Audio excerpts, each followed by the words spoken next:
फूट डालो हुकूमत करो सपा और कांग्रेस की नीति, दंगा मुक्त प्रदेश इन्हें नहीं हो रहा बर्दाश्त, ब्रजेश पाठक। फतेहपुर घटना पर अखिलेश के बयान को लेकर डिप्टी सीएम का पलटवार। ब्रजेश पाठक ने समाजवादी पार्टी पर लगाया समाज को बांटने का आरोप। वोट बैंक की राजनीति करके प्रदेश का माहौल खराब करने की कोशिश कर रहे अखिलेश, डिप्टी सीएम। तुष्टीकरण किसी का नहीं, संतुष्टीकरण सबका, यही है भारतीय जनता पार्टी का संकल्प। ब्रजेश पाठक अपनी बयानबाजियों के जरिए सामाजिक ताना बाना बिगाड़ना चाहती है समाजवादी पार्टी।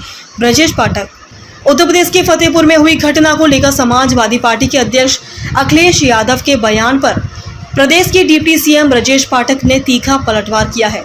पाठक ने अखिलेश पर भ्रामक और समाज को बांटने वाले बयान देने का आरोप लगाते हुए कहा कि सपा और कांग्रेस की फूट डालो हुकूमत करो की नीति के दशकों तक देश और प्रदेश को धर्म, जाति और क्षेत्र और भाषा के नाम पर विभाजित किया गया।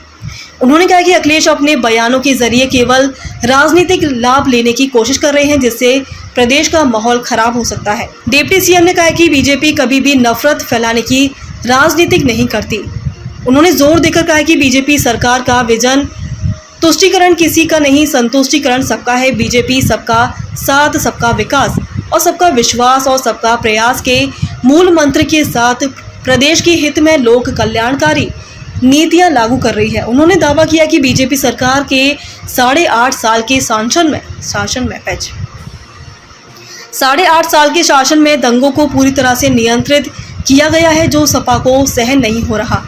उन्होंने कहा कि अखिलेश और उनके सहयोगी बार बार ऐसी बयानबाजी करते हैं जिससे सामाजिक ताना बाना टूटने का खतरा पैदा होता है।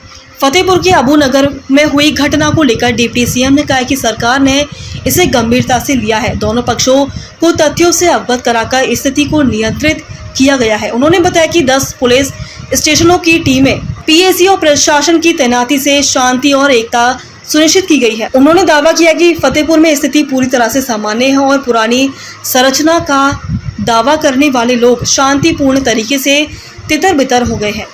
उन्होंने विपक्ष दलों से राजनीतिक रोटियां सेकने बंद करने की अपील की है। डिप्टी सीएम ने समाजवादी पार्टी और हिंदू मुस्लिम विवादों को बढ़ावा देकर वोट बैंक मजबूत करने का आरोप लगाया।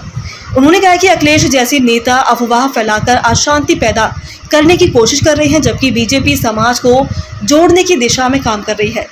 उन्होंने जोर देकर कहा कि बीजेपी का लक्ष्य हर हाल में कानून को राज स्थापित कराना और सुशासन को बढ़ावा देना है। डिप्टी सीएम ने बीजेपी सरकार की शिक्षा के क्षेत्र में उपलब्धियों का जिक्र करते हुए कहा कि प्रदेश में शिक्षा का पुनर्जागरण हुआ है। उन्होंने बताया कि इस साल के स्कूल चलो अभियान में 27 लाख से ज्यादा नए बच्चों का नामांकन हुआ है। ऑपरेशन कायाकल्प के तहत 11,500 करोड़ के निवेश से 96% स्कूलों में पेयजल, टॉयलेट, बिजली, ब्लैक बोर्ड, फर्नीचर और क्लासरूम मरम्मत जैसी 19 बुनियादी सुविधाएं उपलब्ध कराई गई हैं। इसके अलावा अटल आवासीय विद्यालय योजना के तहत सभी 18 मंडलों में विद्यालय शुरू हो चुके हैं, जहां 18,000 से ज्यादा श्रमिक और अनाथ बच्चों को मुफ्त आवासीय शिक्षा, खेल, लैब और स्किल ट्रेनिंग प्रदान की जा रही है।